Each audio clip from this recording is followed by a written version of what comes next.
We're going to just do roll call stuff and then we're gonna do presentation. Stephanie will be here at like 1:40.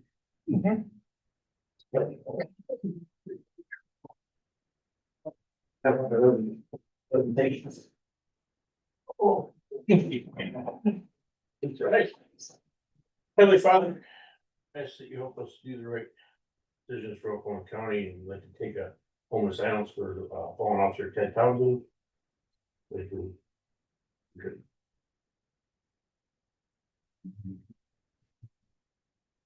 In Jesus' name, amen.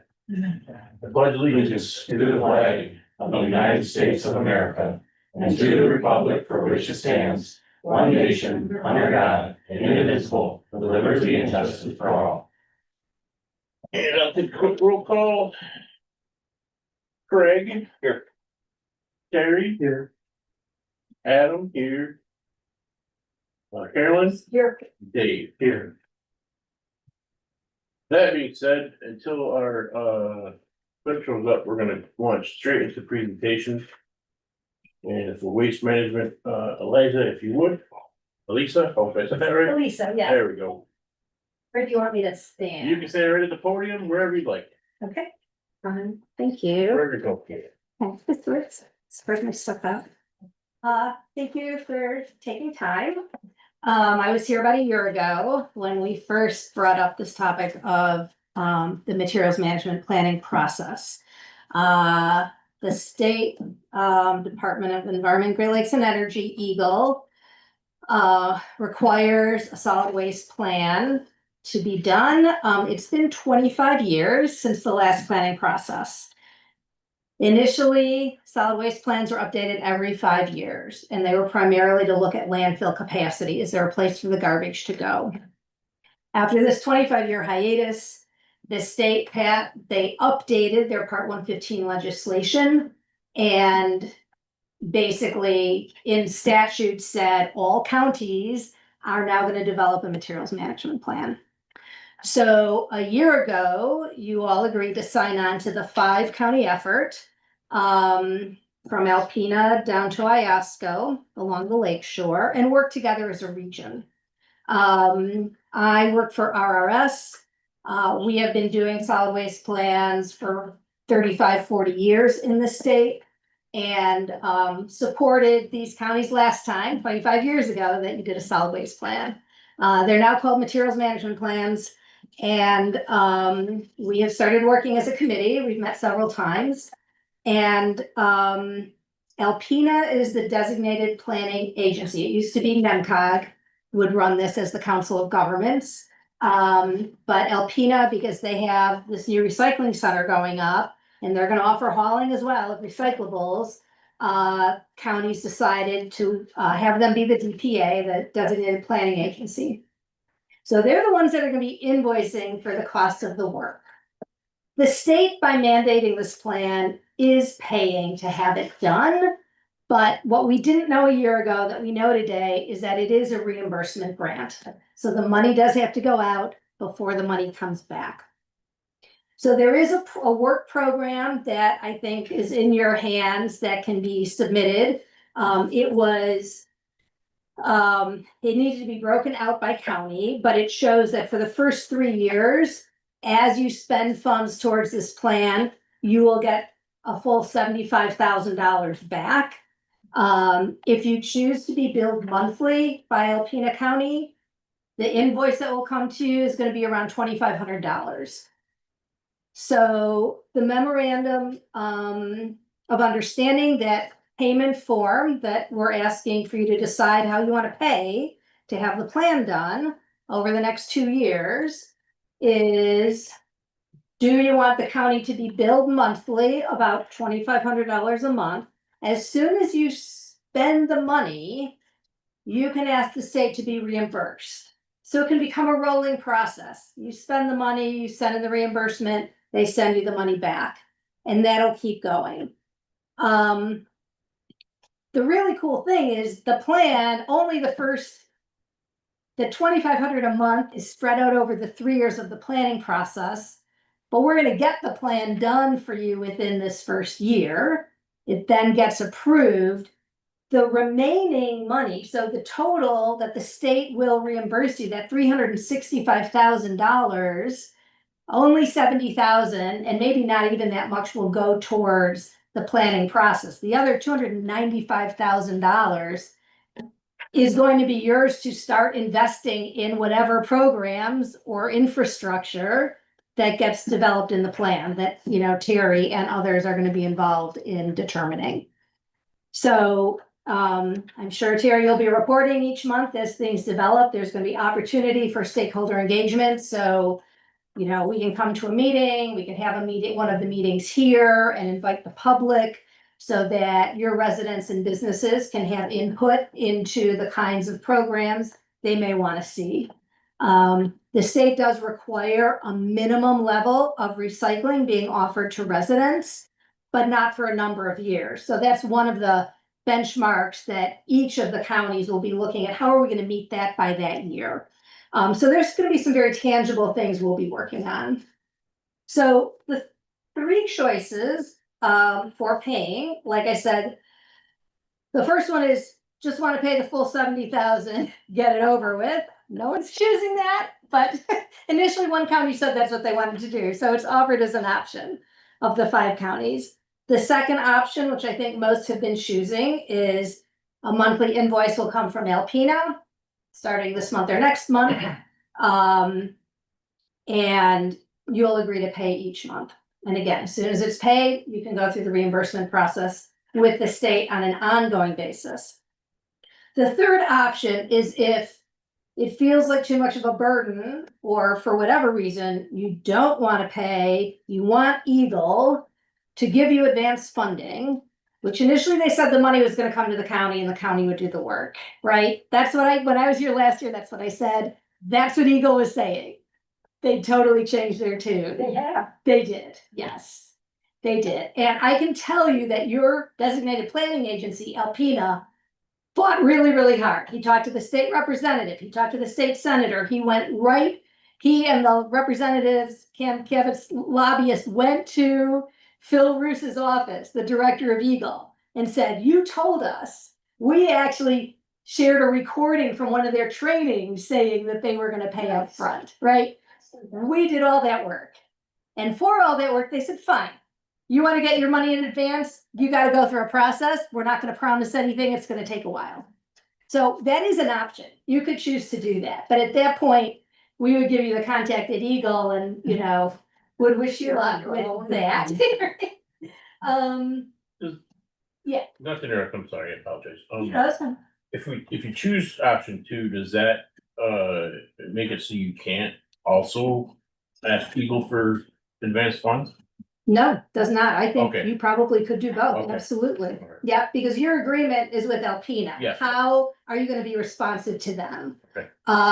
You still could contact Eagle and say, we thought we were going to get it in advance. We need half of it up front or all of it up front or whatever you want to ask for.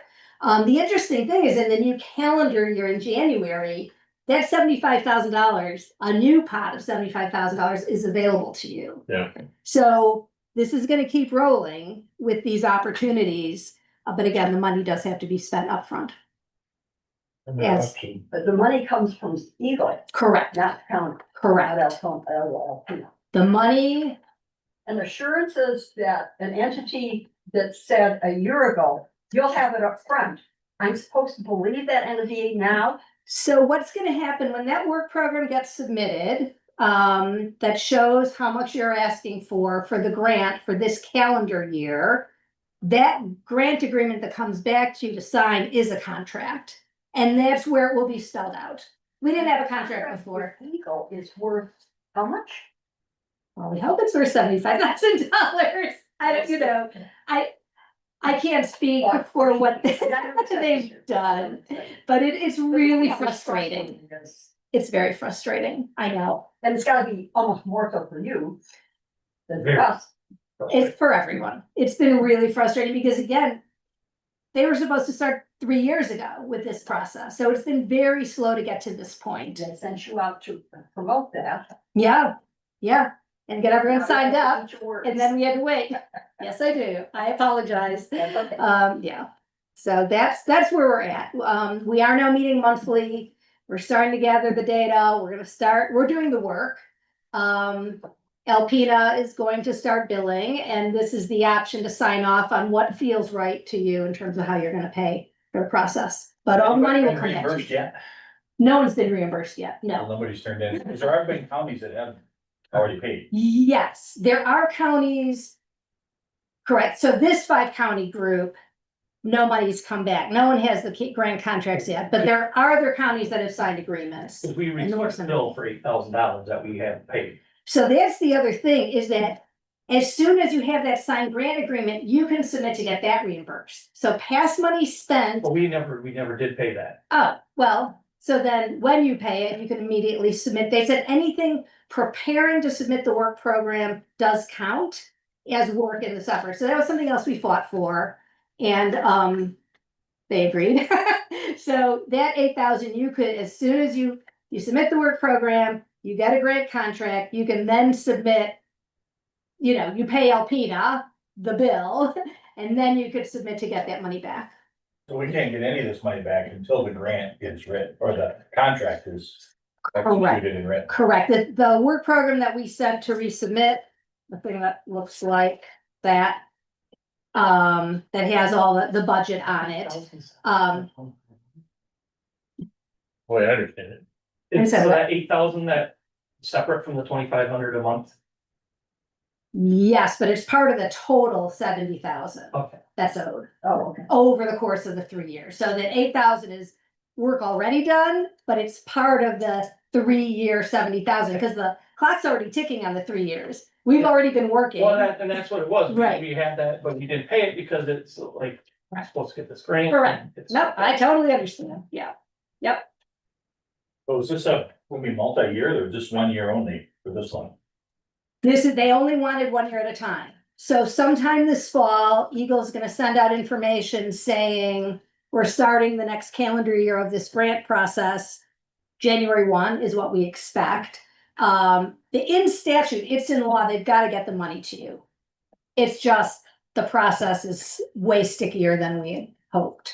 So, there will be another one of these that we'll submit for you. The one thing we did hear from Eagle is they said, please ask for the full amount each time. Figure out how to spend it. Like, just please don't make us hold on to the money. They really do want you to start figuring out how you want to use it. So. Well, first I want to ask, was there a process to your presentation that we're not going to be asking questions? No. This is it. I'm done. Number 2, not bad for a second. Okay, and number 2 is, we established that if we go with 2,500, we can still, this document won't say, well, that you signed that, so you don't want to have to talk about pre-payment. So that's that. The next question I have is, so for 2025, was there 75,000 for that year? Can we expect bills to start to come in between now and December to try to spend that 75,000? No, the bills from Alpena are going to, it's like 2,550 or something. Those bills are gonna be the same amount Okay. every month. Okay. Going forward while the plan's being worked out. Gotcha. So. You won't spend it all in this calendar year. Okay, I'm just trying to make sure Right. that we're not gonna, you're not gonna scramble to try to spend 75,000 No. between now and Nope, January 1st.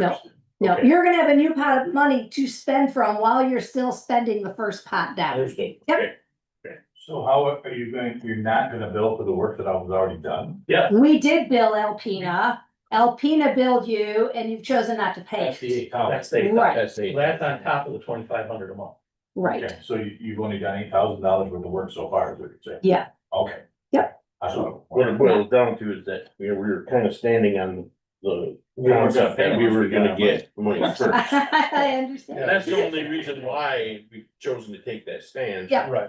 So it sounds like moving forward, now you were here to make it clear to us, look, it's a reimbursement process. Now, regardless of what happened before, so now we have to come up with the 8K and then sign up for a payment plan. And honestly, I mean, 8K at this point is between you and Yeah, Alpena. yeah, sure. If you wanna pay that off over a series of months, that's also up, between the two of you. All they're asking here is, can they start billing you monthly, or do you want to take another path? Is there a time on this they want it by, or? We were hoping to have it by this Friday, because we are meeting in Atlanta. I think we've gotten the other counties back at this point. I think we just got one back yesterday. So that was the goal. But again, whatever your process is to figure that out is fine. Our attorney, what we these things over now for we sign it. I don't know where the board is at on that, but. Oh, you're suggesting legal review of this before, I'm in the second paragraph, there's, well, can we say pending legal review? And then still try to get it to by the eighth? I would be fine with that, I was just like that. We can't make a motion until we get a clerk anyway, so we're gonna add it to the new business, to review this. But I would be, yeah, I think if we could go. What's, under section C, it says there may be third-party legal and expert fees associated with the formation of the agreement. And so that could be in addition to, All that's already done, all these sections are referring to the ILA bylaws, the agreement, which I may have a copy of the, if you want me to leave it to go with the lawyer. So that's what these sections have been pulled out from. And again, these were written before the state changed their approach, you know, so it's, so really, we're gonna follow the MMPA guidelines, and Alpena is just gonna be the money holder. Yeah. So that's what we've gotta look at, okay. they're paying for all the work associated with it. And then Pass through. bill it pass through. Yep. And when you're talking with the powers that be, I mean, I've said it here before, you know, they're pushing this recycle, which is a good thing, but we have a much bigger problem is we have our can collection. Then everyone throws away, and it's 10 cents every can. The state collected $88 million in unrecognized. So Yes. we're pushing this, and we can't even get our young people to take cans for 10 cents a piece back. Yeah. And it just doesn't make sense to me. Yeah. We've got to get our mentality straight and get on board before we Yes. do that. To that is that we have entities within the county that use the money from those cans for their fundraising. Yep. And people say, no, I'm contributing to whatever it may be, Mhm. Humane Society. Yep. I take all my Yeah, cans there. Yeah. They probably get 15, 20 bucks a month. Sure. Yep. So you almost want to, So I you actually. don't want to stop doing that. No, I've got a great story for you, actually. So Iasco County, one of the 5, when we were doing our community engagement work, that was another grant from 2022. Iasco County started working with us, RRS. They're like, we want to get moving, like people want recycling, they were excited.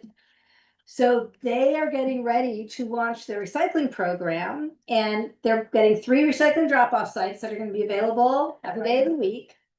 One of the hosts that agreed to have those cans put there in the corner of their parking lot is the Tawas Bay Ice Arena, which is a nonprofit. All the kids play hockey there. They fund a good portion of their activities by can drop-offs. They have a little shed. They get $30,000 a year in 10-cent cans for hockey. And what we're gonna do is, at the sign with the recycle bins, we're gonna say, put your returnable cans over in the little shed. They're gonna get more. They're like, this is win-win, because people can bring all their stuff, put their returnable cans in the shed, and they're so excited.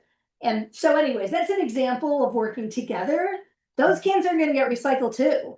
Better that a local nonprofit gets the money. Okay. Yep. Any other questions?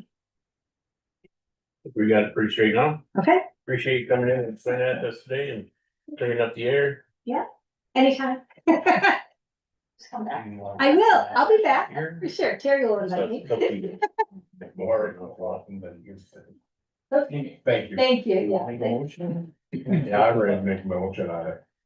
I think we should go with the high staff. Okay, what's the motion?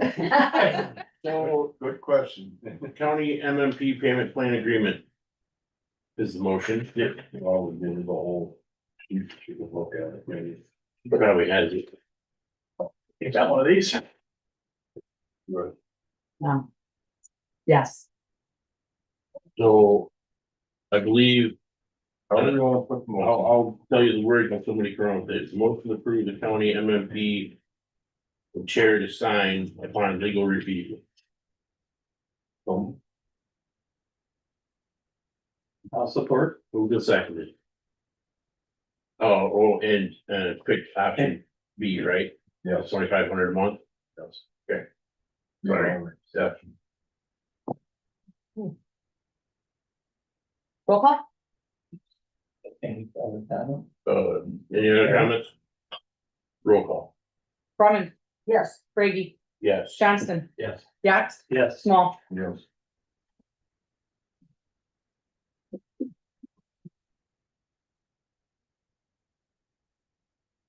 Next presentation is, Denise Brennan, PhD 2.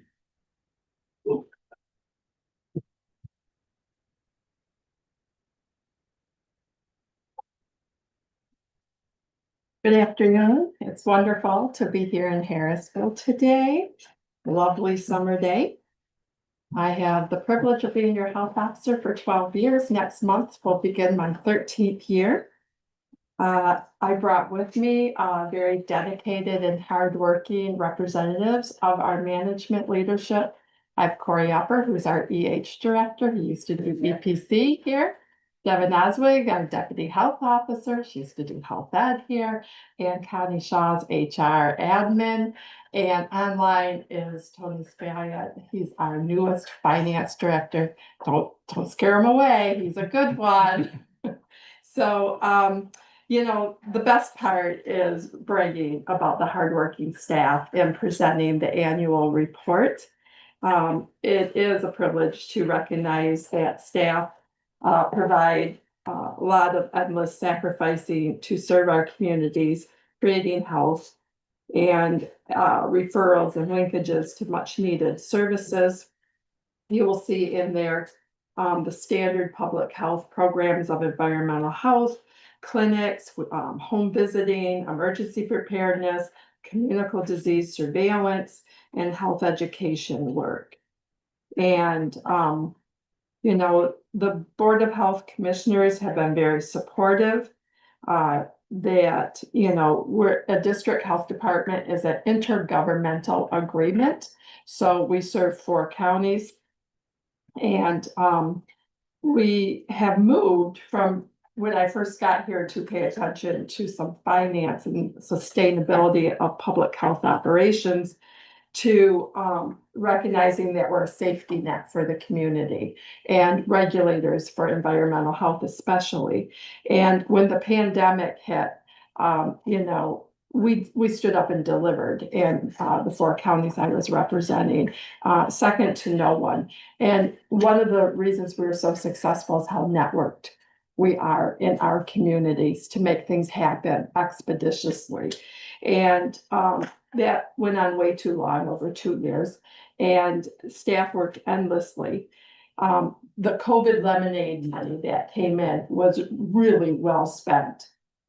We had purchased a building, a pharmacy, and got a really good price to pay cash for that from a community member that wanted to see a footprint to serve the community. So that was the first opportunity for our new facility.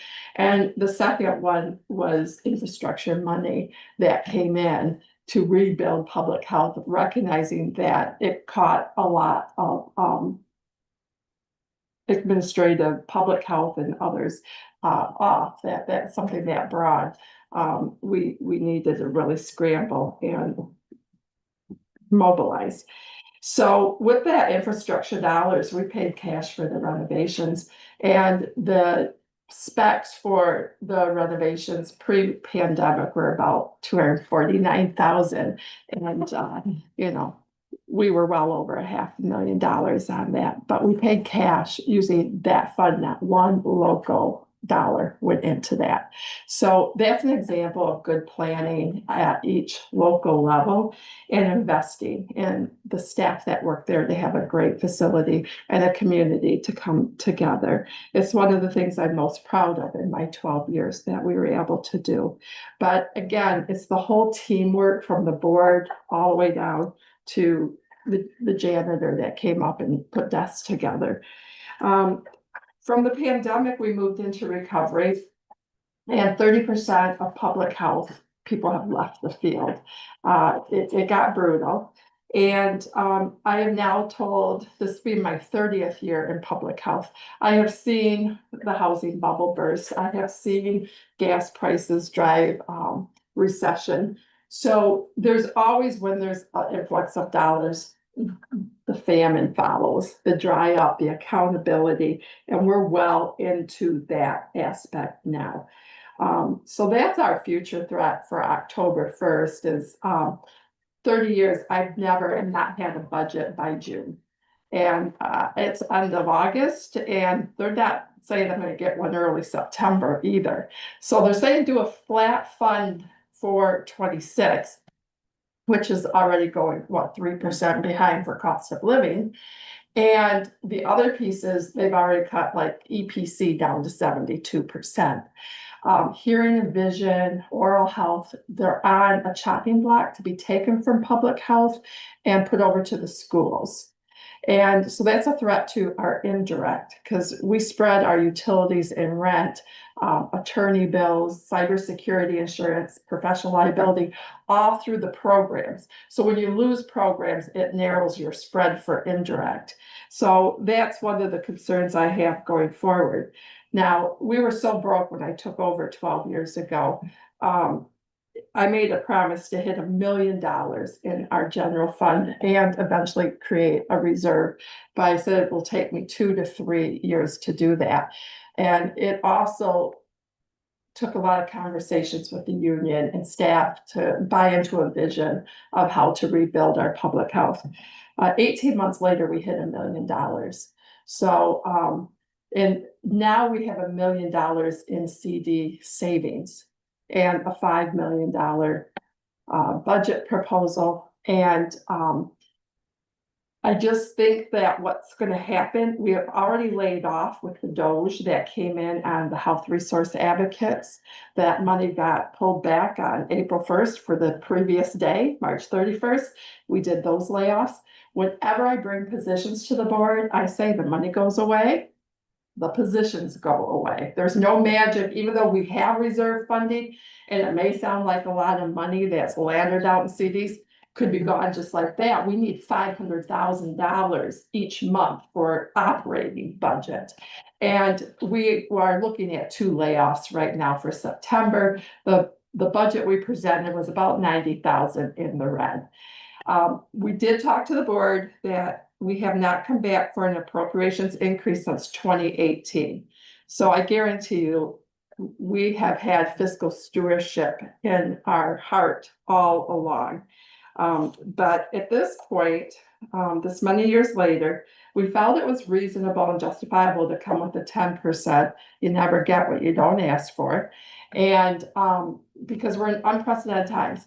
Now, if you look at your annual report on page 5 is the budget, and appropriations is about 7.78% of our overall budget. So here's my giant bargain you guys get. For 8% of money come in, you get 100% say at the table on policies and finances. So that's a good deal. We're dependent on the state of Michigan for our funding. So we're almost at 50% of those monies coming in. And we also, the feds give the state of Michigan 70% of the state's budget. So with the CDC under attack by Kennedy, with what Emmons and some family planning pieces, not to be political, it's just what I read. And so if there's cuts to those programs, it will go to the state of Michigan, and they have always, in my 30 years, passed the painful cut to the local public health. Now that rubs up against my values, because when I studied sustainability of business, local input and decision-making and the stakeholder input is vital to the community. Nobody knows their community better than local. So when I go to Lansing, I always say, move the decisions back to my area. And of course, I don't get my way with the governor and the legislators, but it is a value I hold true. Now, with that, there is a premise that how much are locals able to pick up funding of services locally. Well, the irony is, there's not a county in the 8 counties I serve that have extra money laying around. Everybody's on the struggle bus. So there is no magic wand of money for any of the counties.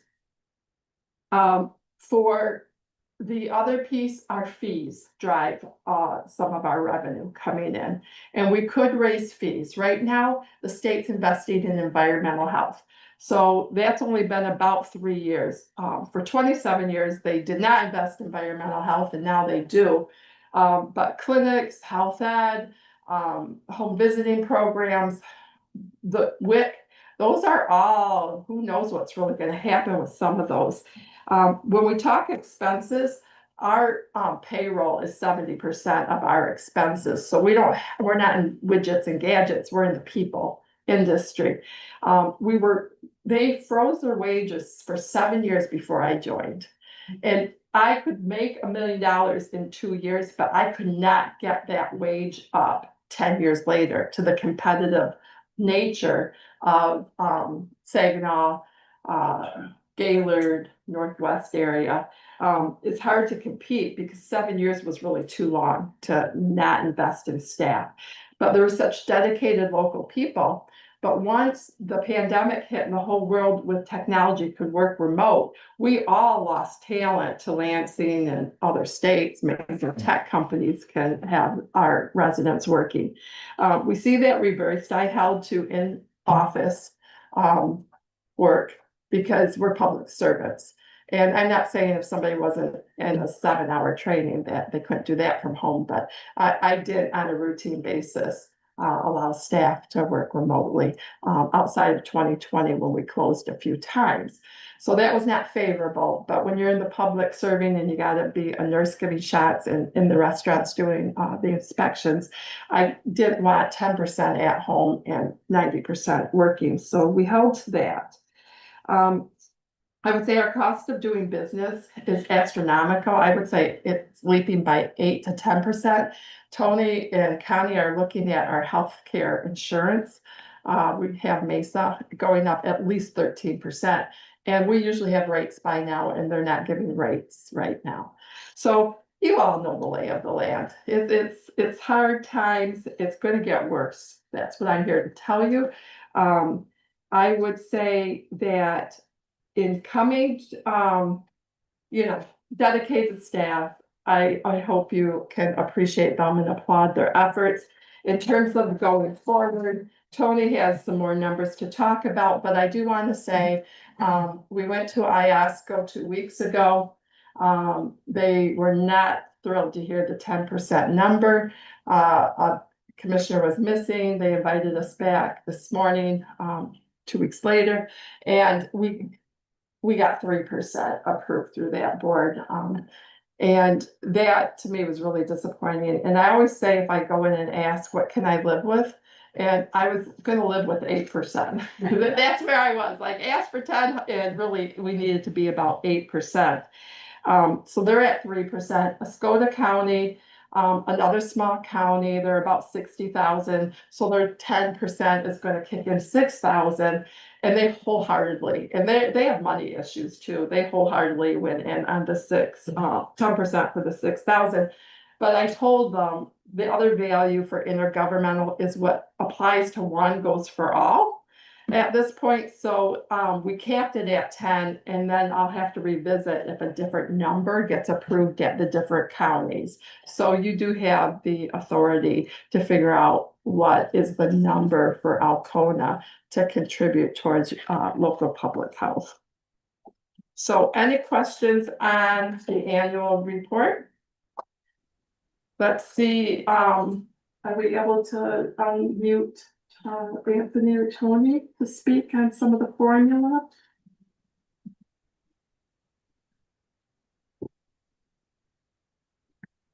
don't know if John has to do, I don't see his, the red microphone's not on. Hello? Hello?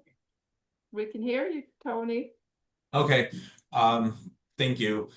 Currently, the appropriations for Alcona County come in at 94,595. A 10% increase would bring that to 100,054 for the year. A little bit of perspective, in 2018, that value was 2.2% of our overall budget. Now it is, currently in 2025, it's 1.8. So we've done well in keeping our costs consistent, trying to keep, additional funding sources that we could find outside of asking for counties for different things. Over that time period, we've experienced, 42% increase in wages. As Denise said, the wages were artificially low. When I looked back at some of the wage data, some of them secretarial staff who do have quite a bit of responsibility were getting paid a little less than $11 an hour at the starting page. That's, really tough to keep a quality staff, dedicated staff in-house that at that rate. So we've increased that. As Denise said, healthcare is a crazy monster. Since 18, we've increased that, unfortunately by 47%. We have to provide the employees with a quality healthcare product. And thanks to all the different reasons why it continues to go up, and as changes in Medicaid and Medicare and Obamacare and everything else that the government likes to push down, it gives the opportunity for private health insurance to right their ship and make sure that their profits stay where they need them to be for their shareholders. So that's been a pretty large bill and large increase for us over the last, 7 to 9 years. And then, just standard inflation, since 2018, it's 34%. What we bought then costs us another 35 cents now. So we're trying really hard to keep things in line and make sure that we use our money as most judicious as possible, but we're just at bit's end right now with where we're at.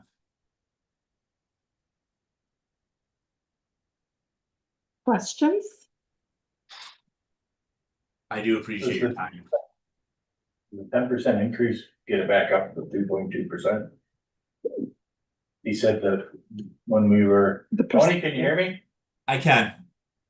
So you mentioned the 2.2% of our appropriation as part of your budget. So with the 10% increase, does that put us back at 2.2% from the 1.8?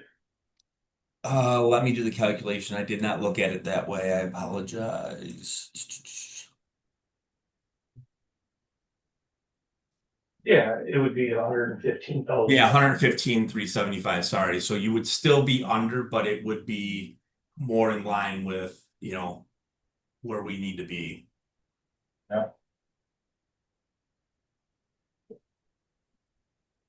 Denise, I'd like to go back and visit the comments that you, and I am aware of what it's been in your past to a degree. That you tried to have equality as far as what the counties are saying. Right. If I also was going to do an increase of 3%. Certainly, you're not going to ask the others to come down to 3%. But where do you see that balance? I think ultimately the board would be deciding where individuals lie in Escoda, since they were going out first, because IASCO tabled their motion that first time. They capped it at that they were all in at 10%, and they would fall in decrease to the approved percentage of, the other counties. So I do think that one outlier could cost us more than the money just at one county, but it could be multiplied to the 4 whole counties. And there was a comment to just keep laying off staff, and we will lay off the staff where the funding goes away, but there is a core staff that you need, and your indirect is that core piece that grows in cost. So it really isn't the best answer out of the one county. I would probably go back to the board as a whole this month and let them know what each county weighed in at. So I would say, you know, your motion should read the same way. It's capped at whatever percent you're willing to pay. And then it's can be reduced to, I'd like to ask our two board members from our DH, board members now. What do you perceive as the position of the board as to managing that? It appears there's going to be a differential in the percentage of increase that each county is or will be paying. Now, you just, Well, I think Denise tried to be as politically correct as she Yeah. could. But I think what there's gonna be, so if we were to say, we'll do 10% today. Oscoda's doing 6, she's gonna go back down there and light a fire. Well, I was doing 10. I suppose doing 10, aren't they? let's go to doing Oh, there, 10, who's doing 6? 3% out of IOSCO, What's Oklahoma? next week. And I Okay. hear they're very broke and Well, we Not are too, happy. so. company's broke. We are too, but I mean, I think. I'm gonna have a key on recycle program. I heard this lucrative. I mean, I don't think, I mean, I've been on the board for as many years as you've been there, but I don't think there's ever been a time when the counties were different for percentages. No. Oh, yes. Is there? Really? Way back, Way back. back in the late 80s. I don't know if that would be, it's gonna be equitable or palatable to anybody, so it's gonna have to come down to something, because they're gonna have to come up or go down. If Correct. you're asking my opinion on what the board's gonna probably decide. Well, you're one of 8. Well, yeah, and there's only 2 from the county that wants to be cheap, so. Sure, that I mean, now, isn't there? Yes. The IASCO used to have 3. Yeah, they only got 2. You managed to get them to 2. I know. I mean, do you need to know this today? Yes, that would be great. And my pathway forward is to revisit the formula, get the formula approved by the Board of Health in January and come annually. I won't wait years between, but when I took over, people have no memory how broke everybody was in 2009, 2008, 2009. It was a hardship. So when I came in 2012, I turned the job down. In 2013, it was like fumes of money. And, you know, we're not there. We have contingency for like a short time, but I think we're gonna be in hard times for 3 years. So we'll probably have a new formula in January and come annually. So this year, we need this patchwork of consensus to be gained. And that's what they pay me to do, is somehow get out and get as much, as close the gap on consensus and bring it to the board. in the This next is a cop out, and I won't do this.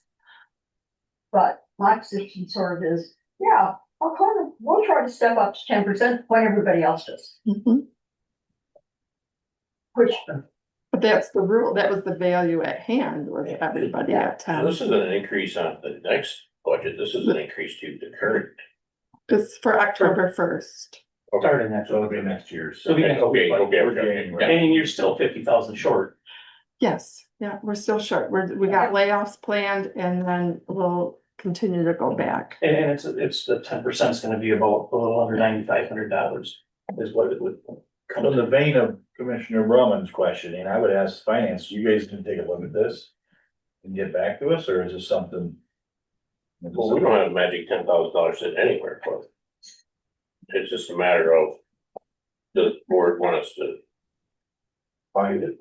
We're in a financial scenario right now where we're paying Rob Peter to pay Paul no matter what. So if the board wants to rob Peter a little more, that's fine. That's up to you guys, it's up to us to decide. Peter's gonna squeal real soon. Well, Peter's already squealing, just saying.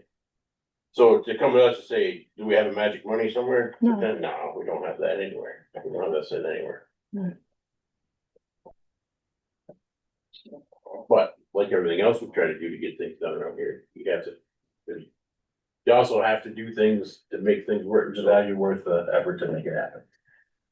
Yeah, I think that, they haven't came for 8 years and And this is just a stopgap. Pretty much you've got another 50,000 you're cutting on top of the almost 50,000 that you're asking for the four from the four counties.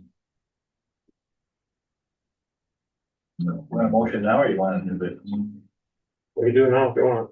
Make a motion that we. Wacona accepts the 10% increase. Proposal, Department of Health, contingent on the other.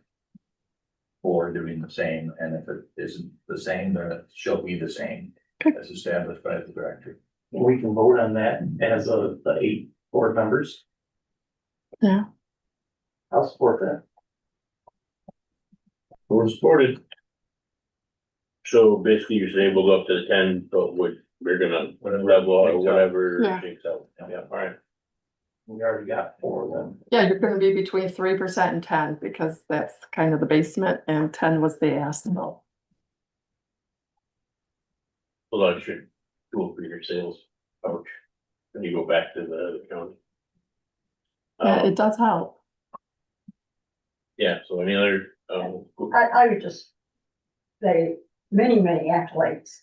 District Health is doing very well, I think, what I see, what I experience by putting behalf of the counties that they serve. You and the whole staff Denise and her whole staff have done a great job. Yes, need to be applauded. And her new finance director. he's good. Thank you. The staff work hard, endlessly make sacrifices, and, I have 55 employees afraid for their job right now, and it's been since May, April, May. And this isn't your job, this is your life. That's what I found over the last 3 years. You lived this. I do.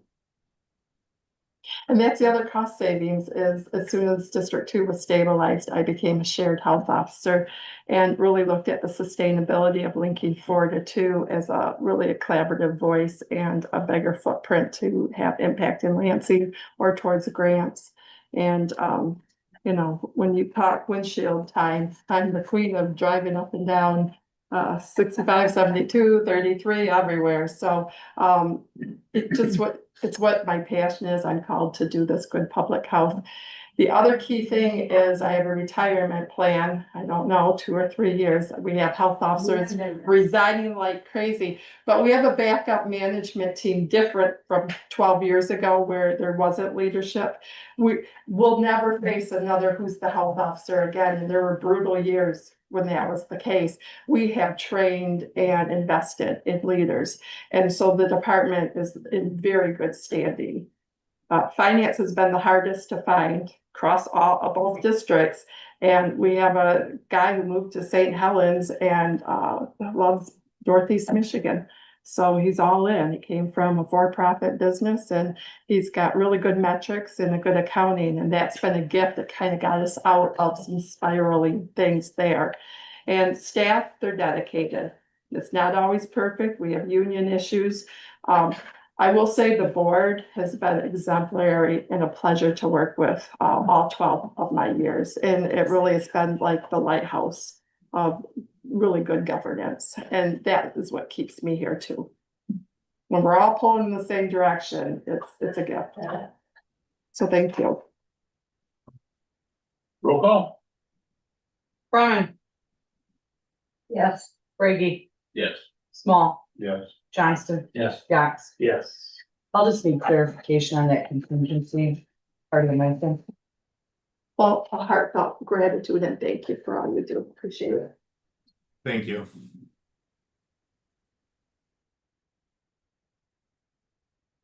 All right, moving on.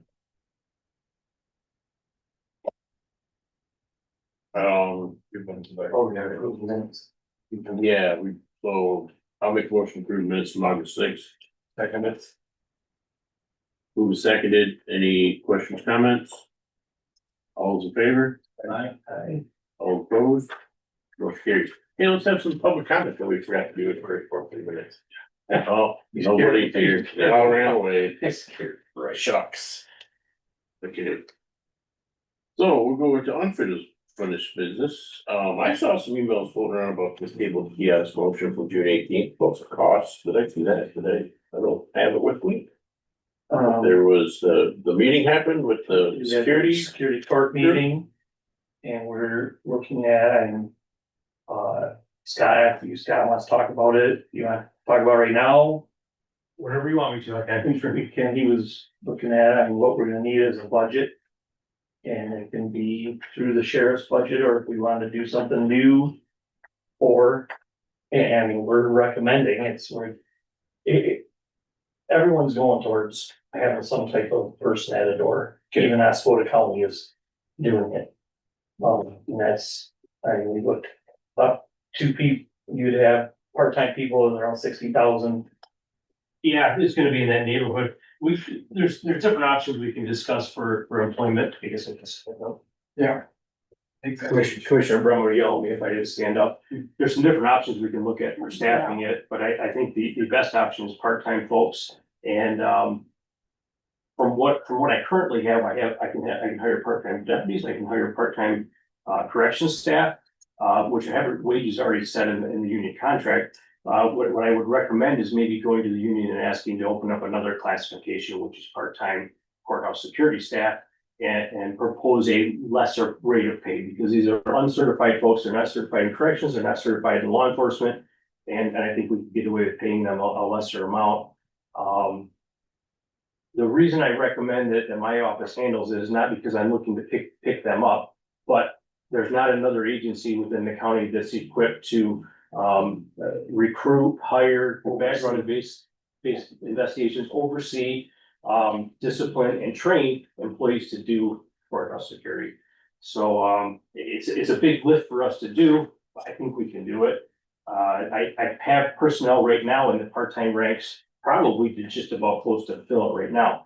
So the discrepancy in budget would be that if I had a part-time deputy, like the bailiffs right now, if they filled in one day, they'd have to be paid a certain rate. And if one of these part-time court employees were paid, it'd be a different rate. So there's a little bit of fluctuation in pay rates on that, just because of different training levels that they have. Basically, we were figuring wages in FICA would be less than $58,000 a year to do that. And we're looking at a few thousand here and there for some equipment. John didn't give me a number, but he's got an idea for hooking up a camera and buzzer system to this lower door, so that it can be answered from the security officer upstairs at the main office, the main entrance, excuse me. Which wasn't a heck of a lot, but he did have that figured out. And the other costs associated with it, the magnetometer or 2 magnetometers, of which Murma's pretty good about giving a 50-50 match grant on. Magnetometers are just like anything else. You can get them low quality to high quality. I've seen them as low as $1,500 to $7,500. And certainly something in the mid-range would be very adequate.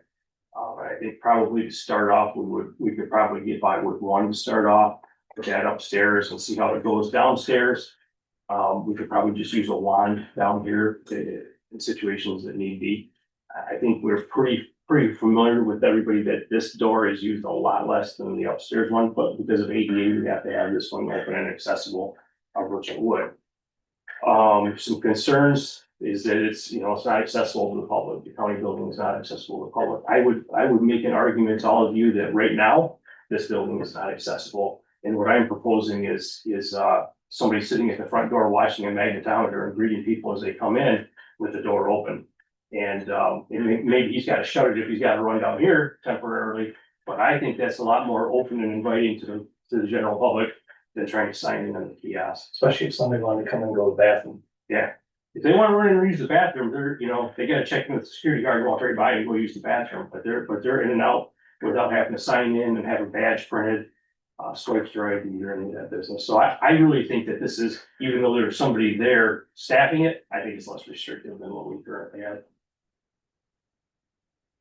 We overwhelmingly pretty good at it, right? Yeah, and this isn't something, we're not creating the wheel here. This is something that's going on everywhere. And I expressed a little bit of disappointment that we have Ascota County to the west of us with a smaller population, less budget than us. And they're ahead of us. They're ahead of us on this. I don't think they're they're handling like the way I would like to handle it, but they're at least ahead of us in an idea of how to handle it. And what I mean by that is they're handling it with, the court staff, the court administrator is hiring people to staff this position and asking the sheriff to go out and train them and qualify them in firearms and come back and say, okay, now you have a blessing, now sit there without a policy and procedure or oversight or a disciplinary process for violating the policy, go ahead and do your job. I think they're just setting themselves up for failure. They tried that in Iosco County and twice now it is flopped back to the sheriff to be in charge of that, just because that system was not seeming to work down there or anywhere, so. Is any courthouses using private security firms You know what, and that's a good question. I'm not aware of any that are, there could be some, that would answer to the sheriff and maybe? you know. If they're private, they answer to the board of commissioners. Yeah, They're true. a contracted entity at that point. I mean, they could answer to the sheriff. I mean, if we were to do something like that, you develop the policies that we expect them to follow and they'd sign the contract and say, yeah, we'll do what policies are, but I'm just curious if there's private. Yeah, and Security the big firms. question is when they have civil rights violations or if they use force and Yeah. who's gonna answer, who they answer it to? Yeah. I mean, if they assault somebody, obviously they're answering to me in the form of a criminal complaint against them. But as far as disciplinary action for employees, that would be up to their supervisor. Yeah. Does the courts have any, financial, contribution to their? So here's a funny conversation that Jennifer and I just had the other day. They're trying to restructure the court system on paying this, and she and I disagreed that it's gonna be good for the county. She thinks it's going to be, I do not. And the reason I do not is my association is involved in this, as is her folks. But when you take all the fines and costs that the courts bring in, and the county is able to decide how to spend those money, it stays here. When you send it up to Lansing and it goes 3 or 4 different agencies and they take the 5% off of that and they give back to the county what they think the county should be getting, it's obviously gonna be less because there's been 5% cut off of that by the treasury and by whatever agency touches it. So what the counties are doing, the court system are doing, are submitting to them what it costs to run business right now.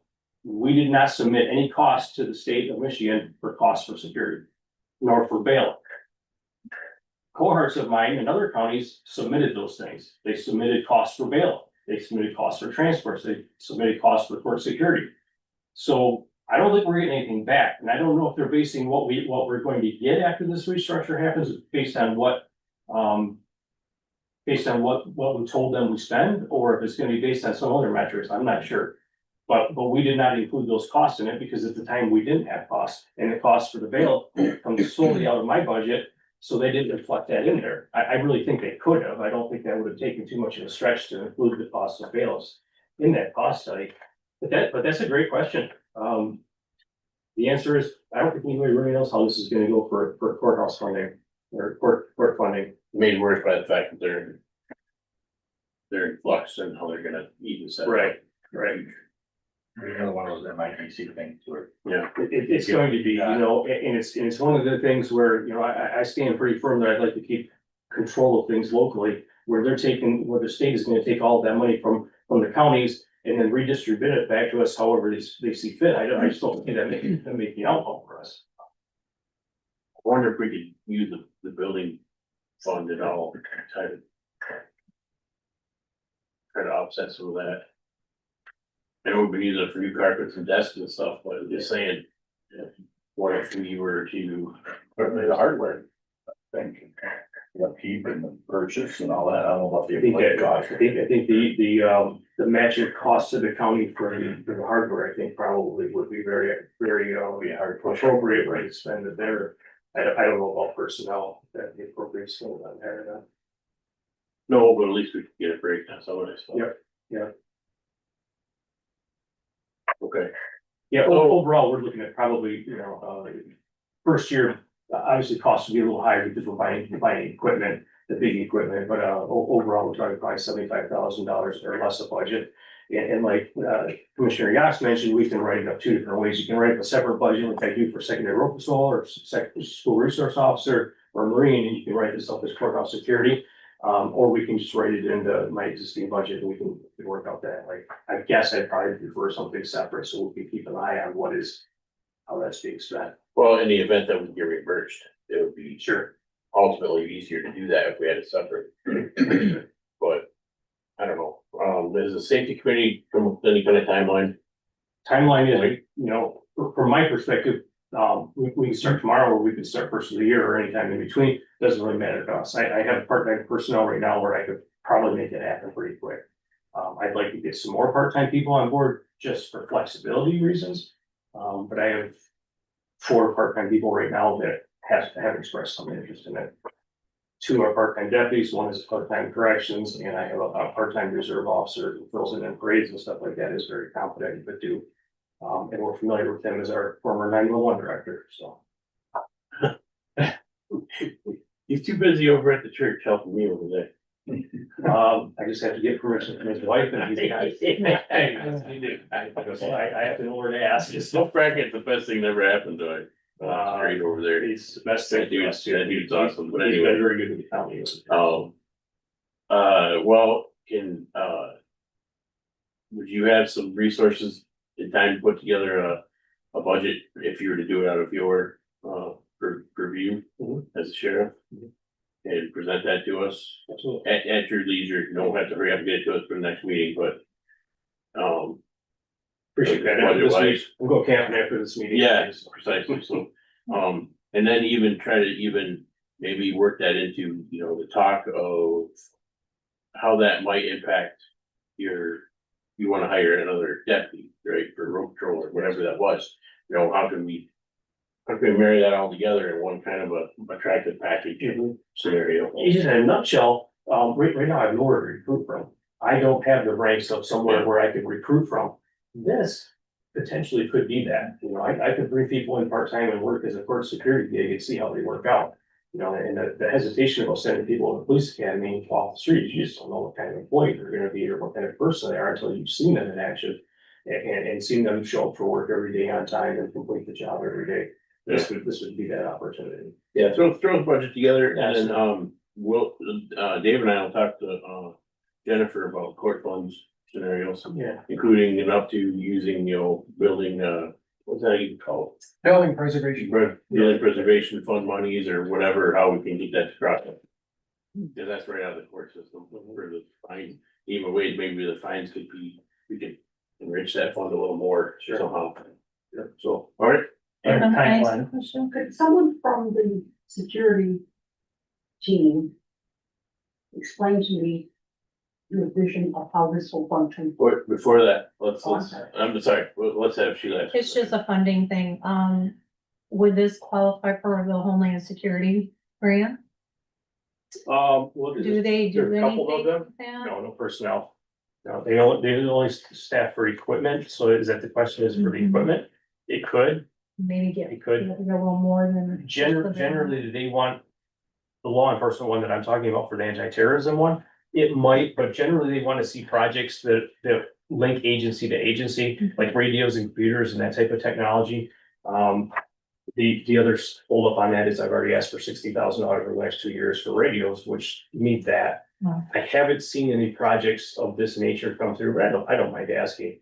But if I did ask, it would probably be 3 years out now. since I know John asked for one for IT and it looks like they're gonna consider it, That's so, great. yeah, That's so. great. I just was, that is always an option with the home. You do the research on the Norma stuff? Mhm. Yeah, I know what that would be. Like Yeah. timeline. Right, I'll find out the timeline and if it's still 50/50, it's like they call them the wrap grants, we use them for our bumper guards right now, they pay 50% of our bumper guards. Reason is it costs a heck of a lot less to fix a car with a bumper guards when they hit dealers, so. But yeah, Would someone explain to me the vision of how this would work? From the security, presumably the security committee has formulated in their mind how this would function. So a stranger comes to the front door upstairs. What would greet them? How would it function? Let's say they want to go to the treasurer's office. yeah, I don't mind answering that. if it's appropriate, but, so there'd be a magnetometer, which is a walk-through U-shaped device on, inside the door, and you hand what it. The second set of doors. I believe so, yeah, it could be inside the first, where we're able to set up the vestibule, but, they would hand whatever metal objects they have in their pockets or on them, or in a basket that goes around, and they'd walk through a magnetometer, and they'd be handed their stuff back. That's it. Yeah, that's pretty much it. Here's a little more complicated, obviously, because we would keep this locked until you buzz in. Much like my offices in the afternoon and evenings, you'd have to buzz in and somebody would say, you know, who are you? What are you here for? And let them in, or if it's somebody that we need to come down and check out, we'll come down and check them out inside. Like high school. Yeah, very similar to high school. Have you been to Ascot County building? And since they set theirs up? So they have their back door, it's what it is. Right. Yeah, same kind of deal. They have a line too, I think. Yeah. They line you and then they. You know, the other question is employees. Obviously, employees, we're not gonna require them to do that. And they have keys to get in all the other doors anyway, so they can come in the main public entrance that everybody's coming in, or they can come in and hit the other ones. Okay. Okay, I'll take care of it. Yeah, great. Oh, great. So I don't, Steph, I think, and you had it on here at the table, we had talked about that, I think once our table motion is not taken up at next meeting instead, but it's just gone. We'll have to start over a new one. She didn't review that in the parliamentary procedures training I was in today.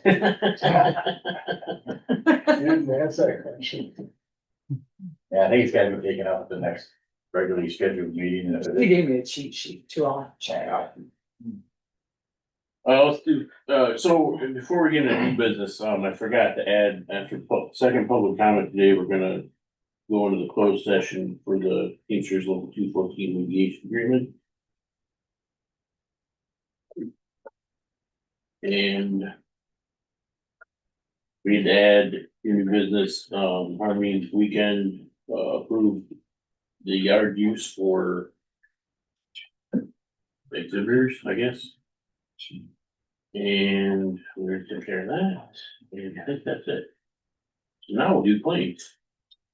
I'd like to make a motion to approve pre-authorized claims and open claims presented for payment between August sixth of 2025 and August 15th of 25 for check numbers 158-430 to 158-568 and e-checks 2696 to 2706 for a grand total of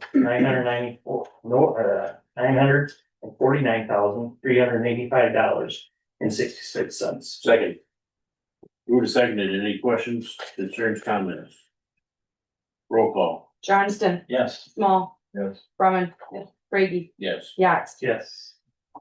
Next is retainer agreement for legal services. I believe you presented with a contract from the town last meeting.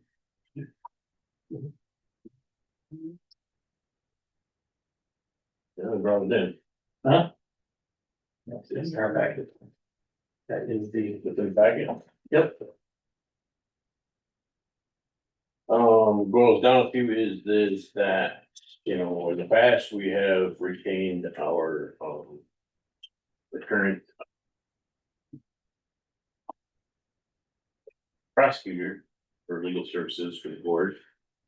But they, has a more, broad knowledge and ongoing capability to, be able to advise us for the, you know, for the future here, or however long he wants to choose to work with us. What is expiration? I think it's year to year, you said. yeah, you're, So let's just finish out 2025 and then we talk again. yes. Okay, right. Yeah, so for the remainder of 2025. For the remainder of 2025. I think, isn't it, what is it? It was per month. Yeah, right on there. Yeah, It's it's kind of right like there. monthly. 15. Let's see, down. As I'm getting paid, blah, blah, flat fee. $15,000, limited to 200 hours for 12-month period. So. We give you a cell phone, All I think is $20 for each year, it will be excessive. But, hey, What's it, 12.50 a month. It would be just one more thing if you and I had Oh, disagreed. yeah, What was it? $1,250. So I will move, you're ready for you, sir, to, approve the, client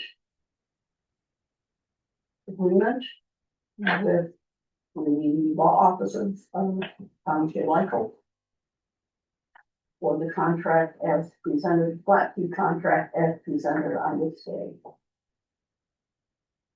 And authorized chair to sign. Are you, is it gonna be prorated, so it might be the full 50? No, it's 12.50 a month. $1,250 a page here.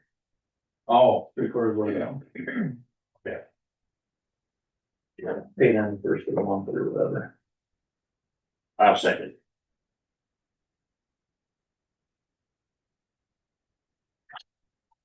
What are you talking about, 20 cents a page? Where's that? Yeah. I didn't know that. That, first page, second bottom, second line from the bottom.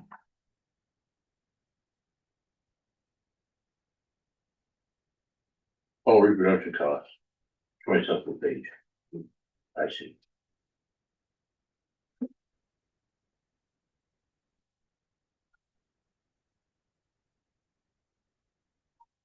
More. People. We can also print form and stuff doing if they want us.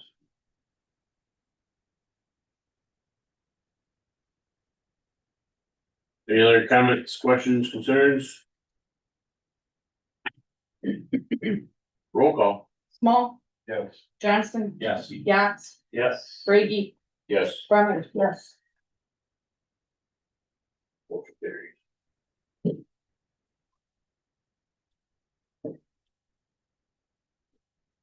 Next item, we're gonna go closed with Teamsters, Community Mediation Services Conflict Resolution Day Proclamation. And we're gonna bring that forward.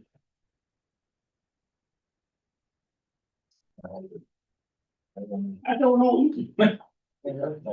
Should have read it probably.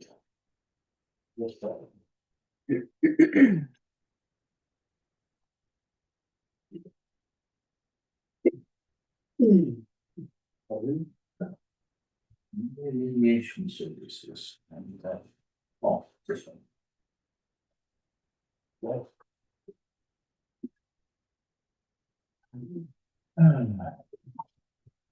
Resolution or It's a resolution. proclamation? No, So then the minutes is about that. Yeah. Stick that. First row.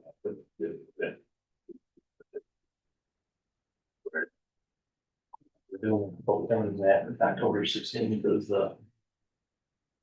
Somebody wants to bring this forward, feel free.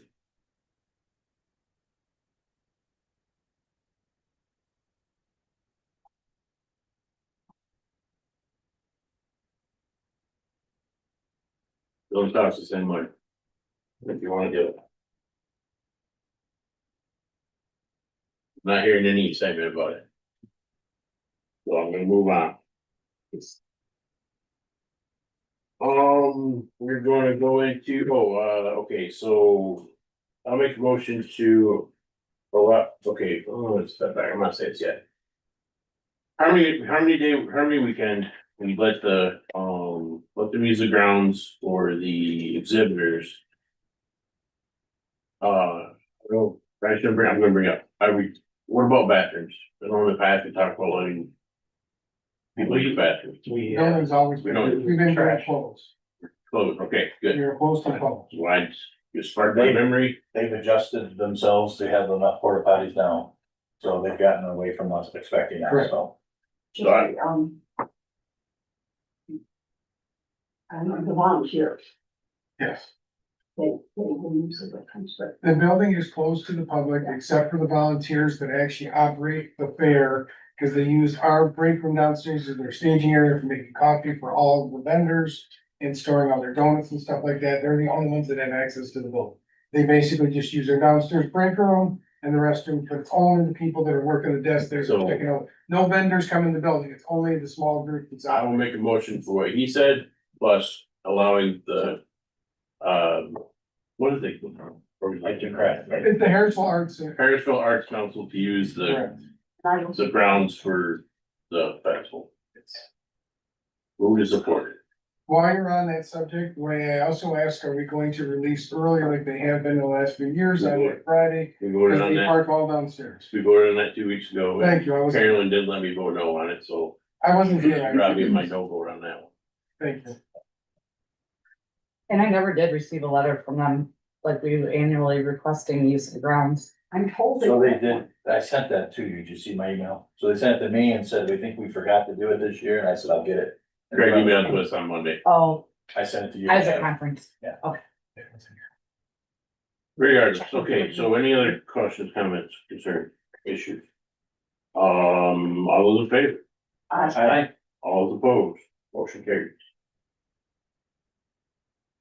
Finance report, Sheila has a bunch of stuff that we need to sign and vote on, so if you would, Sheila, can you tell us what that is? Oh, it's just regarding, you're talking about what I Yeah. spoke with you about, yeah. It's just, regarding all the signatures that I need for, the changes with the bank accounts, put my name on and Amy's name on. So everybody, like you're the chair, you have to sign, you're on the bank account. Stephanie hasn't been here, so I'm gonna have her sign. Trina's already signed and Amy and I have already signed, so we have quite a few accounts, so I just need your signature. Oh, you don't need a vote for it, you just need to say. Nope, just signatures. Nope, no voting. We're gonna have a finance committee meeting, after this meeting, but, I do wanna talk about, budget coordinator scenarios. So a month ago, I think it has been already that I submitted, proposal to, retain Sheriff Franks as a position in the, to continue her role as a budget coordinator lead through the end of the year. Since then, to make some alternatives, doesn't look like there's a one and out scenario here. I have spoken to Stephanie to see if she would, entertain it, and I'm not asking you to bring anything forward right now, I'm just telling you some options that I've discussed. If, you know, let's say the, clerk's office decided we could have a deputy that would be, you know, a appointed deputy that would serve as, mainly just the board duties and budget coordinator duties. So they would take the minutes from the board, they would be available to the board to make reports, what have you, and also be, instructed by the finance committee for moving the monies around. As we have it, that's option two. Option three is we could outsource, and I met with, Craig and I met with, you were in the hospital, or else I would have swung into this, buddy. But, with, Nick Cordes, and he is putting together a proposal from his firm to also provide those services. So what I'll provide to you is whatever he comes back with the quote, Nick Cordes, and I would suggest that we put this in an agenda for September, first meeting of September, because we need to start budgeting, 2026 ASAP.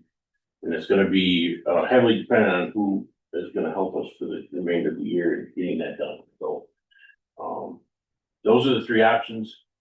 Like I said, we already have an offer and a contract for the, continue through the end of the year as we are now. Clerk's office may or may not, and this is also to, you know, we can decide just to fill out the end, till the end of this year. And then we also need to make a decision on January 1st on how we're gonna proceed for the rest of forever. Which may be that position in the clerk's office, and maybe hiring an executive secretary, I don't know what that looks like. But, I didn't wanna come in with one option and, look. I don't ever wanna have the perception that Adam's making policy here, and everybody's going along with it, I don't want that to be the thing. So that's why, whenever possible, I'm trying to bring in all these options, so we have something to vote on. So I will have Nick Cordis's information to you the minute he gets it to me, and I'll send it to all the board members, but, review the contract, with, potential contract with, Cheryl. And we're gonna have to make a vote on this, the first meeting of September, period, because we need to move forward with the budgeting. So that's, what else we have for finance, boy, anything? How much you get paid for that organ that you donated last week? Oh, I'm sure. It cost me 30 grand. All the same as my donation. Yeah. That's it for finance, and we'll go into personnel. Personnel, we're gonna be talking about, in a closed session, but, do you have any updates on dates So- for, the police officers unions and things like We that? haven't set a date yet, but we have set dates for EMS. Okay. So we had initial contact with Scott today and we started to look at some things and we agreed that after our first meeting, which is gonna be the 27th of August. We'll bring back to the board after that what it looks like and begin to strategize here at the board level. Didn't really think it was ready to do it right now, so we'll go in the first one, see what they want. And then bring it in after that. Okay. And then we're just waiting on Scott, or whatever, maybe October probably. I think we'll start talking about setting dates after Labor Day. Yeah. We're pretty busy. Okay, well, I'm thinking about we need to talk about, I'll talk about that. There is that came to my attention in the last hour, so. Anything else personnel? No. Treasurer's report. We have a whole lot to report. There's a lot going on in the office, just with, the changes with Cheryl leaving and me, taking office. Dave's been in, and Josh has been in my office, painting, cleaning the heater vents, doing some electrical stuff. So that's just phase one. They'll be moving me in tomorrow to that office, and then we do have, 2 new desks that will be coming in for the 2 positions that will be filled within the next few weeks. I think other than that, it's been definitely, busy. The only thing probably I would need to say is we are gonna be sending out, required notices, September 1st, just for all delinquent taxes and taxes that are in forfeiture.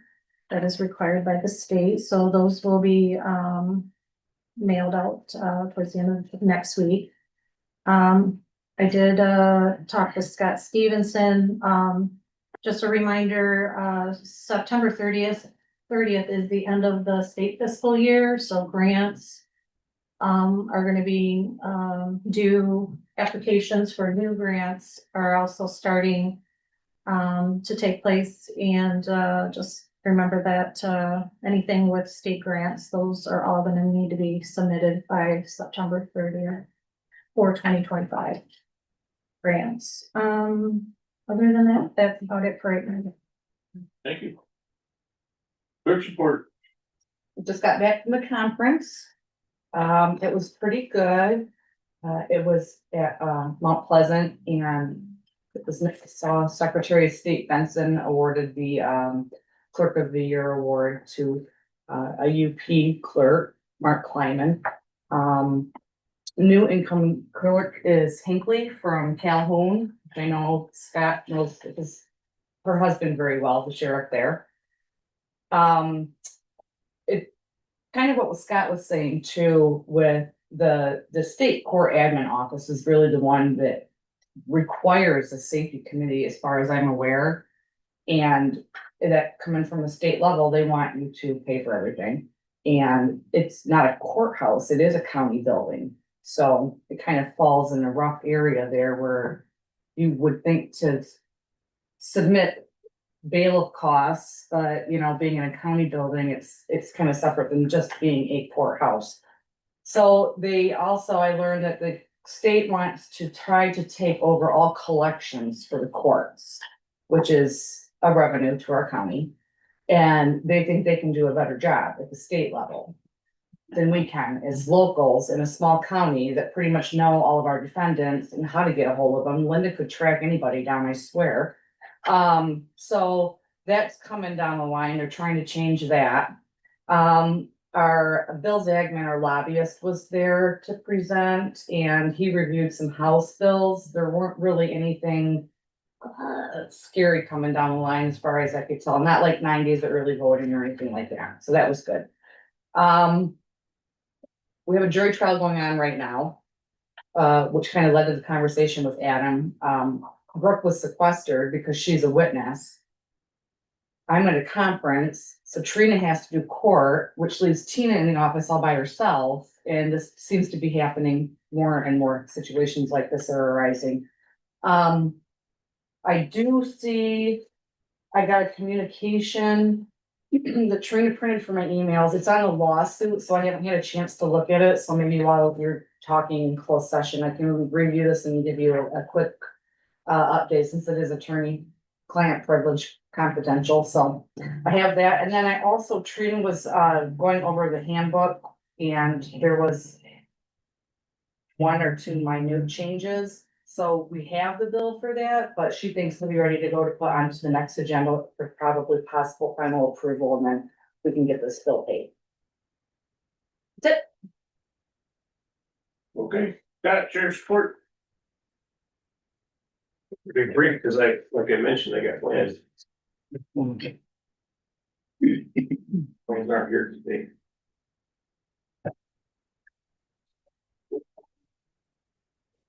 Sounds like the clerks and the sheriffs are kind of on the same page about the state trying to take over a lot of local things going on, so keep an eye on it. Just some things I've been up to. We had the courthouse security meeting that we mentioned a little bit ago.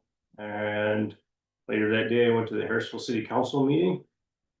Still a lot of drama in Harrisville, if you're not aware. For some reason, there's drama over parades and where to park and things like that. They beat it up ad nauseum, and they sometimes do that.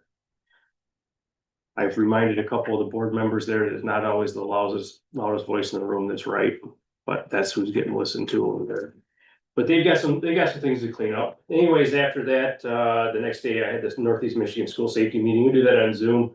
And I don't normally attend that, but I did this one because I hadn't been there a while, and fortunately I did because Mr. O'Connor was unable to attend, and basically just gave an update on how we're doing with school safety here in Alcorn County and what we're doing. And to Mr. O'Connor's credit, I think we're a little bit ahead of some other places as far as camera systems. Probably ahead in the mental health treatment at the school with social workers and that. That's a little bit of a point of contention with TNI, because in the future, the money that he gets is going to be, it's earmarked for school safety, security, and mental health. It's all one sum, and they're spending it all on that and not on security as far as school resource officers. So there'll be some discussions on that in the future, I'm sure. On the 14th, we had our mutual aid task force meeting, which is the one that handles our local Northern Michigan SWAT team. We're in desperate need of a Bearcat. The one we're using now is stationed in Grayling, and it's I don't know that it's end of life, but it's had some mechanical issues, and we're really relying on Grand Traverse County to serve the rest of Northern Michigan, which is not fair to them. So we're looking at some spending options, and although he doesn't know it yet, the sheriff from Alpena and I are tasked with tackling a Stone Garden grant to see if they will fund something like that to help us out. I don't think they will, because they're not all border counties, but we'll see. After that, we had the Michigan Sheriff's District meeting. The big thing for us is officer involved shootings, who's gonna handle the investigations on those and where they go once the investigation is complete. And the reason there's discussion on that is the new colonel of the state police put out a memo or a directive that said all officer involved shootings need to go to the Attorney General's office. And that is really contrary to what we do at local government. Again, we think this is coming from the Attorney General's office wanting to take a look at all use of force issues in Michigan, whether they're state police related or not. Their policy clearly directs state police officer involved shootings to go to the Attorney General, but ours do not. So there's a lot of things that need to be clarified on that. I just came from our Sheriff's Association Board of Directors meeting. Same discussion there. Most of the other districts are looking at forming their own officer involved shooting teams. Up here, we don't have the people to do it. We're so far apart that it'd be 3 or 4 hours before we could get people here, and that's too long. Downstate, they have investigators close and local that can do it. So we're kind of at the whim of the state police on how they handle that. I've had communications with Lieutenant Udd on it. I think we're in good shape at his level. My concern is higher up, you know, so if he's ordered to do something such as send a report to the Attorney General to review on my officers, he's gonna have to do what he's told. So I think the Prosecutors Association is on board with us, that they think this is crap too, because they want to review local cases, as they should do. That's what they've been elected to do. So that's something in hand locally here, and it's at the state level, all over the state. It's the discussion. School starts next Monday. We're putting Deputy Franklin back in the school as we have the last few years. Status quo as of right now, staffing has maintained, so that's what we're planning on doing. We are, with him going to the school, that frees up a spot in the day shift, and we are moving people around, and you'll see some new faces on day shift this fall and winter. Not everybody likes schedule changes, but some people do, so look forward to that. One thing I wanted to mention real briefly was the bottom one here. On the 26th of July, at the Walmart, there was a terrorist attack over there by a mental health patient who stabbed 11 people. Fortunately, I've heard that all 11 are out of the hospital and doing well now. A lot of discussion around the community about why was he charged with domestic terrorism. Is that Scott? Durham City Walmart. Yeah, and so why is he charged with domestic terrorism? What else was that? You know, that, I mean, obviously he stabs 11 people and has attempted murder on 11 people, but he absolutely terrorized the rest of the people in Walmart, even though he didn't stab them or touch them. They were absolutely terrorized as they fled that scene and ran out of there with their groceries or without them and their children to safety. So that's why that. And if you didn't get it, see it, the sheriff over there, Mike Shea, is a good friend of mine, and he got in the national spotlight with that. He was on Fox News, on CNN, all over the place. Did a great job on what he released and when, and just rolled out a little bit as time progressed, as he could. And most recently, last night, I saw that they rolled out some surveillance footage from inside of Walmart to show people the viciousness of the attack. They also rolled out some photographs, not of the injured folks, but of some of the blood patterns that were inside the Walmart. It's horrific. It really was. I mean, and they talked about it being just a pocket knife or a jackknife. There were some piles of blood there. There was a lot of blood loss. So it was pretty traumatic. And the message, if you hadn't seen it, he's putting out there is this can happen anywhere. This can happen in Grand Traverse County. This can happen anywhere. So we got to be vigilant. We got to be vigilant in our training, our preparation, our planning, our equipment and staffing. So that's kind of the message that he gave. And I've been preaching that everywhere I go, that we got to be ready. It's not just Alcona County that we can't order Private citizens. Yeah, so if you got to see that on TV, there were two private citizens that actually apprehended him and took him not into custody, but they got a hold of him. One of them was a CPL holder who pulled out a handgun and pointed at him. Again, being mental health, I don't know that has much effect on him because it didn't, slow him down a little bit. And the other was a former Marine, I believe, and they were both involved in apprehending him. And kudos to that. God bless the people like that for stepping up and doing that. You can't ask people to do that or expect them to do it, but when they do, you gotta pat them on the back. And I don't think you've seen either one of them on the news want any accolades or anything, because that's just the type of people they were. That's my update for this meeting. If there's no questions, thank you. Thank you. Enjoy your camping. Yep, I will. Thank you. Your kidney stones left you and it's all gone. 2 out of 3. I got 2 out of 3 are gone, but yeah. Even though it's not good, this week. Yeah. I thought I had Monday during the meeting. I thought I had food poisoning. I don't know. It didn't go away. Tuesday morning, I just thought Well, I was gonna deliver a contract, load of block and cement. So if there's gonna be a proper thing, $500 a die. you don't have to wait till they come to get your sign. Yeah. They get better. First or final. Yeah. I don't know what else to do. If we're gonna be threatened with that, then that's what we gotta do. So I'm taking off the closed session because I don't wanna get in trouble. We're gonna re-put that closed session so it's properly reported in 2 weeks' notice on the next meeting for September. On the agenda. On the agenda, please. But it does have to be known. Bold letters. Closed session after public comment at the next meeting. And they'll have to wait another 2 weeks for their signatures. That's just how it's gonna work. So. That being said, committee reports. Starting with Carol. Nothing. Nothing. I'm so sad. Yeah. It's just a little bad, I'm stunned, that's been here when you did it. Yeah. Dave? We went over the security court thing. I didn't make my meetings on Tuesday. Township meeting. Well, What is it then? You could have said. Well, I was not going. I was not going from 5:30 to 7. My favorite part is when you just casually mention an email, you're like, oh, no, and by the way, I'm on the way to hospital, you're like, emergency at the doctor. I'm like, whoa, wait a minute. I don't know, it's like, I just called, you didn't answer, and I just text her, say, hey, give me a call, I'm on the way to the ER right now. Say, no, I can come up, I'm dropping up right now.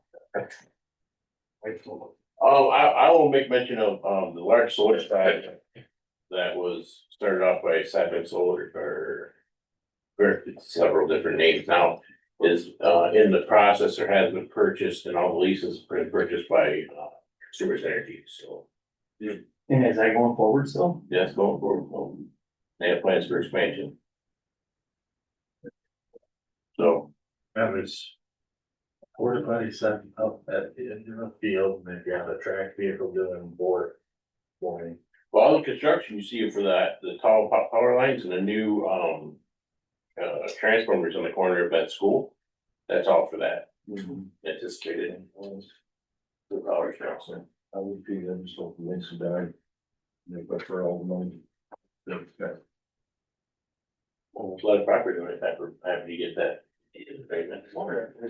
Until it happens the same as EVs. And these small companies are, And they're gonna a couple of years. Terry? I attended, Sandage. It seems like it's been the theme today, we've been talking about the state moving things around and changing things and. State is. Working towards privatization of, the mental health. Divisions. It's an ongoing process, saying that it's, there could be a lot of things in the future, such as lawsuits. There's gonna be some bidding. The state, I don't know what's going on down there, but I'm hearing state is just, they're crazy. I mean, they don't know what they're doing down there. we're opposed privatization of mental health. Yes, I believe so. That's my information that I get, and I'm passing forward to everybody. I think they've done an excellent job of what they do. I don't think that you can privatize it and do what they do. But they are in the process too. If this was to go through, they're ready to set up organizations so that they can go from being, well, what they are now, to a fund, nonprofit. And so they could then bid on those jobs and they just continue doing it. It would be, it's just interesting. It's just like what the states. I mean, Department of Health was here, Well, they're not even close to their budget. yet No, it's not. They're not close at all. it's crazy. I mean, and. They're not even talking, the House and Senate are not even talking. And I think what we're just hearing here is they're trying to suck money from court systems, from everybody else. It's just they're rewriting the books as fast as they can to get as much money as they can to make up for what they see as a downfall of no money from the feds. I mean, that's half they're scary. But anyway, thank you. That's all I got. Right, Craig. Couple things, veterans meeting, they, thankful for, our approval for Sony. They do have their flag poles up, they've been out there, they have the retaining wall on the south side. So looks a lot much better than dirt running down. We're also still waiting on the grant that is normally, so this goes right along.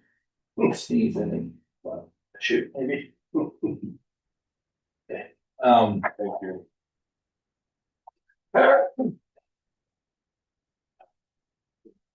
So, the federal money is again hampering that. So remember like the grant they've always gotten every year, usually by June, they know, well, they've had to return it 3 times. And it hasn't happened yet, so they're waiting on, hoping that's gonna come through.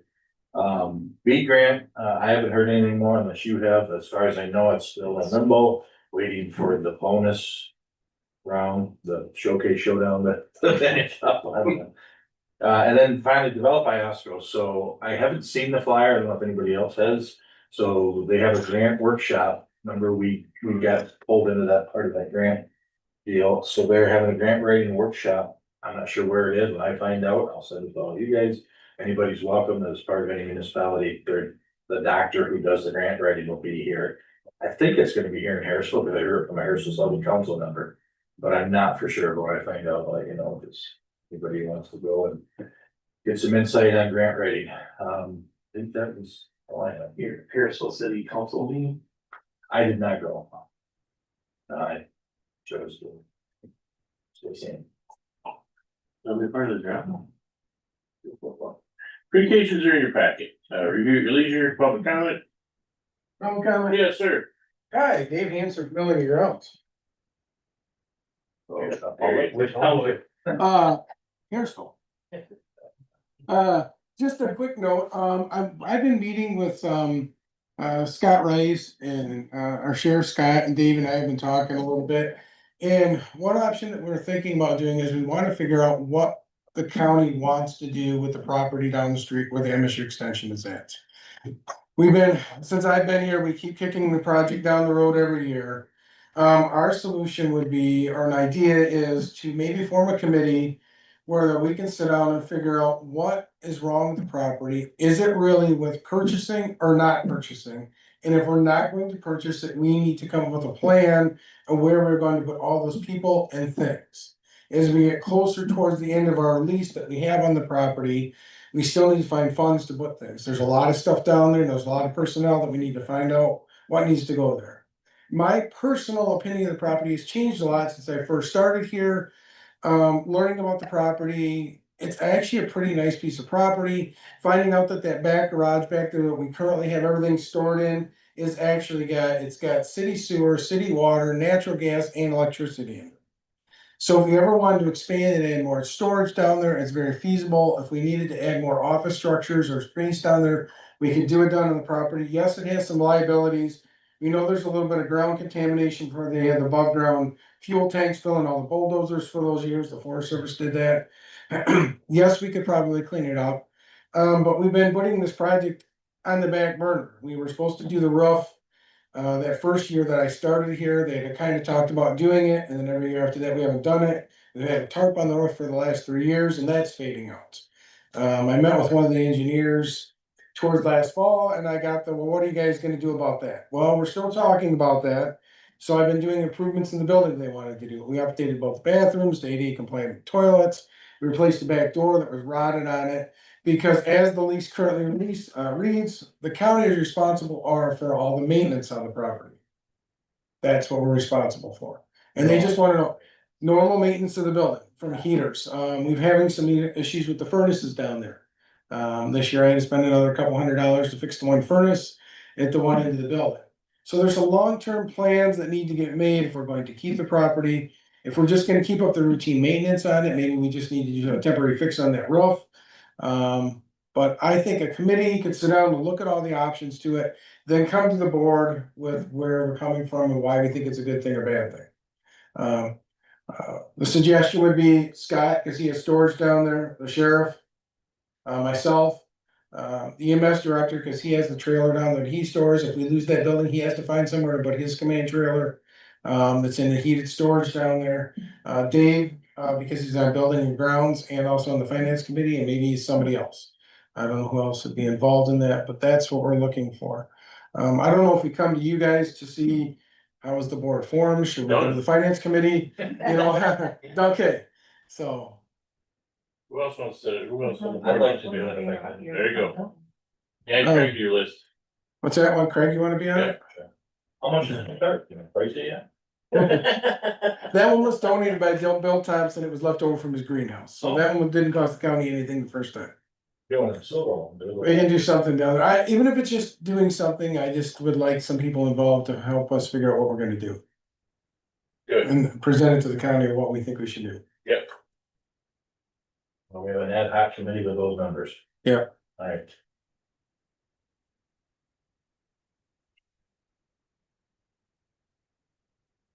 Anything else? Nope, that's it. Okay. Thank you. Commissioners, additional comments? Meeting adjourned, September 3rd, 2025. Adam, I was gonna ask you, On that. did we miss putting it on there? Was I not aware of it before I let you go into the closed session? Thanks. We're not going anymore. I know. I probably mishandled it, but you know, he knows. Sorry,